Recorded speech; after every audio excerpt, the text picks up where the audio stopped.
a la chance d'avoir également Julien Castaldi, fils d'un très grand animateur. Immense. Pour moi, le plus grand. Ouais. Benjamin Castaldi. Bonsoir. Bonsoir. Vous êtes influenceur également. Alors, on vous voit. Vous, ça y est, vous avez pris le même chemin que votre père. Hein. Moi? Non, mais ça, vous voulez faire de la télé, influenceur, ça, c'était. Ouais, voilà. Non. Que votre père, oui, pas votre frère. Mais pas spécialement, non. Si, quand même un peu. T'as envie d'être, voilà, t'as envie de faire quand même de. T'es quand même dans la lumière. Alors justement, pas trop. J'essaye de. Je me suis rendu compte, tu sais, j'ai fait énergie. C'est ça, et ça t'a pas plu en fait. Avec Fiona, ça m'a plu humainement. C'est chaque fois que les gens font un truc avec Fiona, ils sont pas contents. Non. Vous en C'est horrible. Oh là là. Non, ça m'a plu humainement. C'est une expérience incroyable. Qui Fiona ou le.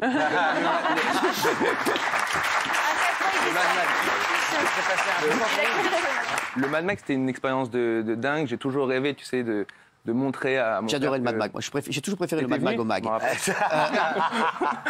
Et enfin bref, voilà, c'était une super expérience, mais ça m'a montré que c'était pas pour moi. Je suis pas. Vraiment. Ouais, c'est pas ta cam. C'est pas là où je suis bien. C'est pas là où je suis Julien. Ouais, t'étais Castaldi à l'antenne. Voilà, Castaldi à l'antenne. Non, mais c'est vrai. Et là, t'es Julien, quoi. Voilà, beaucoup plus. Non, mais ça, quand t'es en dehors des plateaux, t'es Julien. Et quand tu rentres sur un plateau, t'es Castaldi. Et c'est exactement ça. Tu préfères être Julien que Castaldi. Tout à fait. Bah, je te comprends.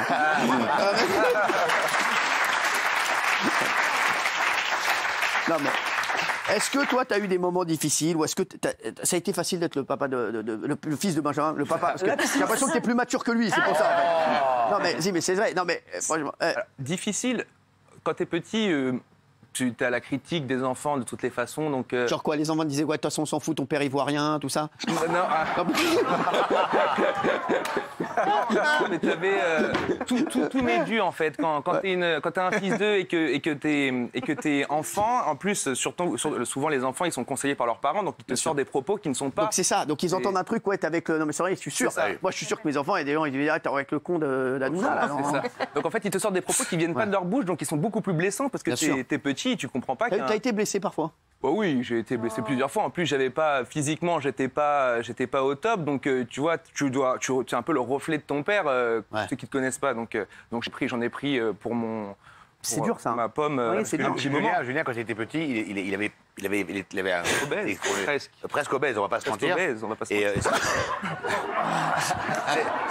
C'est toujours sobre avec vous. Hein. Ouais, non, Julien, quand il était petit, il était obèse, vraiment. Et donc, il a beaucoup souffert. Voilà. Et après, c'est vrai que lui, le pauvre, quand j'ai vraiment explosé, c'était le loft. Et moi, je pouvais même plus venir chercher à l'école, c'était pas possible. Il venait en chapeau, en cagoule, avec le garde du corps. Genre, c'était une exfiltration de l'école. Tu me connais pas, tu croyais que je me faisais enlever, genre, sérieusement. Hein. Il venait. Je suis en train de décéder. Ouais. Non, et donc, non, mais c'est vrai que toi, tu voulais pas qu'on te reconnaisse. Honnêtement, je ne rendais pas service. Le love, franchement, c'était un truc de. Les gens étaient maboules. Donc, bien sûr. T'as déjà entendu des trucs qui t'ont blessé sur ton père?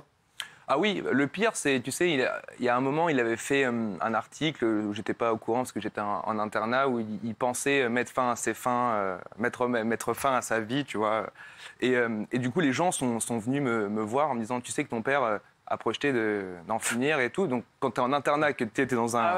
t'es cloisonné, et que tu entends ça, tu leur dis, mais t'es n'importe quoi, allez, arrête tes bêtises. Et tu en as 1, 2, 5, 10, 15, les profs. Julien, t'es sûr que ça va? On a lu la presse. Je dis, je peux voir la presse? Et ils m'ont montré la presse où mon père, il disait qu'il était pas bien et tout. Alors je sais pas, je lui ai dit, on en avait discuté, je lui avais dit, il y a un article, il y a eu une presse où tu disais que tu voulais penser au pire, voilà, que tu pensais au pire, mais les gens, tu sais comment ils sont. Quand tu dis je pense, tu vas. Donc voilà, ça c'était vraiment la partie la plus. C'est bien que vous soyez vus ce soir.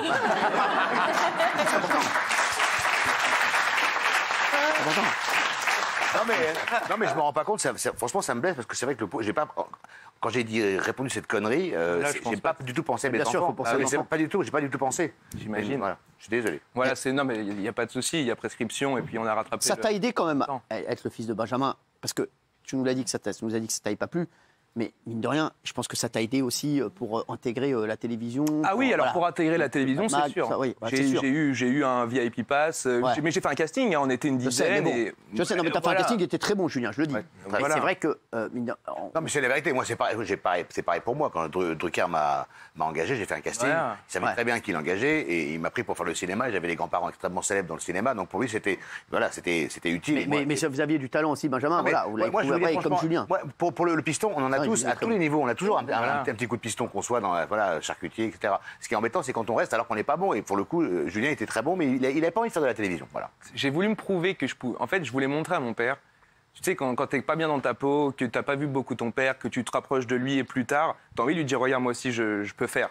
Donc j'ai fait ça pendant un an, c'était extra. J'ai rencontré des gens formidables, Guillaume, Fiona, Ayem, et c'était des personnes vraiment qui m'ont aidé à comprendre en fait finalement que c'était pas fait pour moi et que voilà, je serais beaucoup plus heureux sans essayer de me caler à une vie qui n'est pas la mienne en fait. Tu peux pas égaler ce qu'il a fait, tu peux pas. Et donc voilà, je me voyais pas faire de la télé-réalité. C'est très dur d'égaler ce que vous avez fait, c'est vrai, Benjamin. Tu t'imagines 16 millions de téléspectateurs, c'est extra. 5 femmes. 4 femmes. Vous savez ce qu'il a refusé pour le coup, alors ça a été incroyable. 2 fois. Il a refusé de faire Secret. Et il devait rentrer comme secret. Mon père est le père de la télé-réalité. C'est fort. Il a refusé de le faire. 2 fois, ils m'ont appelé, mais toutes les téléréalités m'ont appelé. Mais t'imagines. Et vous savez qu'il y a eu la même chose avec Isabelle. Elle a failli rentrer, mon père est le père de l'humanité.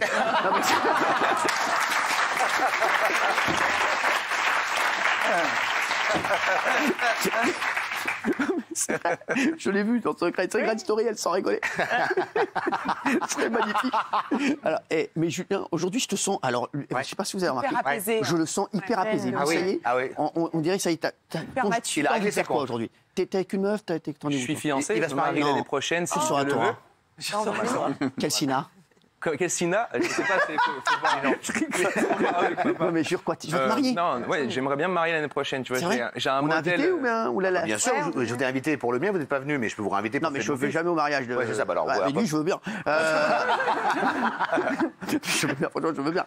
Non, mais c'est. Ah ouais! Moi, je voudrais, ouais. J'ai un modèle, tu vois, on va dire que c'est pas l'exemple parfait pour les mariages long-termistes, mon père, mais long-termistes. Oui, qui vont très très loin ou qui durent. En fait, j'ai vraiment un modèle un peu idyllique du mariage. J'aimerais avoir une femme pour toute ma vie. C'est vrai. Je l'ai trouvé, je suis très heureux. C'est fou, c'est trop mignon, c'est beau. Hein. Franchement, c'est beau.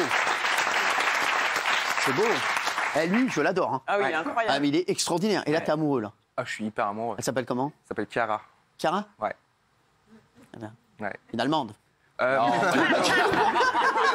Une Italienne. Non, c'est vrai. Et vous la connaissez? Très bien, bien sûr. Oui. Elle est charmante. Ah, c'est vrai. Elle était impressionnée quand tu lui as dit je vais te présenter mon père? Alors, étrangement, c'est aussi, alors pas dans le milieu média, mais c'est aussi une fille de personnes assez importantes dans un autre secteur. Donc, ouais, d'accord. Voilà, dans un autre secteur. Donc, il n'y avait pas ce. C'est Chiara. Qui? C'est Chiara. Alors, son nom de famille, c'est. Chiara Sorin, la fille de William? Non. Et Cassoulet? Non. William. Elle est de la famille qui bosse dans une enseigne d'ameublement très connue. Électroménager, boum boum, choisissez bien. Non, les idées de génie. Ah, quoi? Les idées de génie. C'est pas vrai. Mais si. Quoi, son père, c'est. Non, j'aurais bien aimé, ça m'aurait arrangé le rapport à ça. Ah oui.